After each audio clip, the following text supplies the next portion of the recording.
But now I want to bring in Steve Novick, our good friend Steve Novick, who used to be on Left Hook, Right Jab with us when we did the debates with Lars Larson, former city commissioner.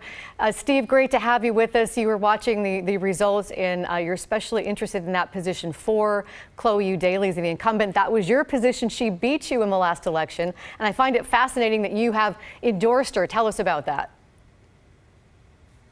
Well, before that, I want to focus on a couple of things that I think need to get some attention. One is that the big winner tonight is actually Amanda Fritz, because most of the people running for city council used public financing, which was Amanda Fritz's baby. She and Charlie and I passed it in December of 2016. And the candidates who took public financing had to agree not to take big checks, but anybody who gave $50, that was converted through public financing to $350. So it's a big win for Amanda. It's a big win for democracy. I'm delighted to see how well public financing worked.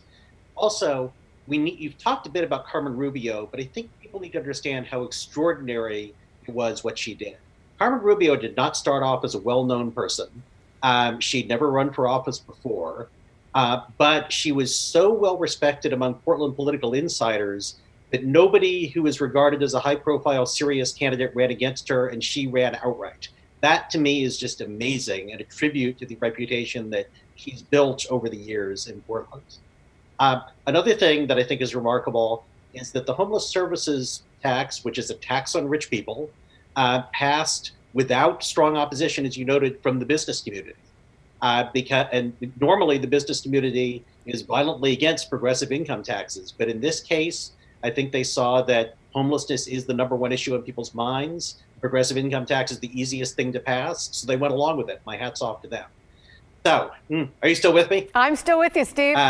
All very interesting. Okay, so the Chloe Sam Mingus race, I'm actually not surprised it was that close. I know there's still a lot of sort of free-floating anti-City Hall sentiment. So, the mayor isn't he's not at 30%, but the mayor is fighting to stay over 50 himself. Sam Adams obviously is well known, but also it did not surprise me that there are a bunch of people who didn't want either choice, and they're going with Mingus Maps, who, by the way, has a great name, Mingus Maps. You just can't beat it. And it'll be really interesting to see who makes the runoff. I mean, normally you expect more liberal voters to vote later. They tend to be the people in inner Portland who deliver their ballots on the last day, but I'm not sure who would be perceived as the liberal in that race. One thing I should note is that I've been surprised in the last 2 cycles that you didn't see more candidates like Chloe. I mean, Chloe won, I think, partly because she had this iconic Portland job. She was a small bookstore owner. So I've been surprised that you haven't seen more people with iconic Portland jobs running, like yoga instructors or acupuncturists or gardening coaches. And I think that people with jobs like that are missing a trick by not running for office and taking advantage of their Portlandia cred. So you win as an outsider, and then you have to come in and you have to govern as an insider. Can you talk a little bit about how difficult that may or may not be? And then that Chloe kind of took on some groups, including neighborhood associations, in her term in office, and how you think that may have changed the dynamic of this race? I don't really know. I mean, Chloe did not have the greatest relationship with the media, and that still matters, as I learned to my own cost a few years ago. And yes, the neighborhood association issue got some attention. I mean, most people don't belong to neighborhood associations, so I don't know if that's an issue that really resonates with a large number of voters. But the way it was portrayed as she messed up, so that obviously affects her.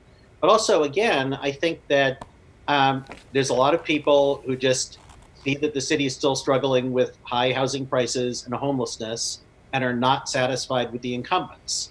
I think that Ted Wheeler, frankly, will be very lucky if he gets over 50%, because if he gets less than 50%, I think he's in trouble. Because I think most of the votes against an incumbent are anti-incumbent votes, and if you don't win in May, there's a good chance that you will lose in November. So if Ted Wheeler comes in at 49% today, I think that if somebody would give you odds, you would be smart to bet some money on Sarah Anna Rome. So I think that Chloe, I mean, she had some of her own issues, but I think simply being an incumbent in this environment is tough.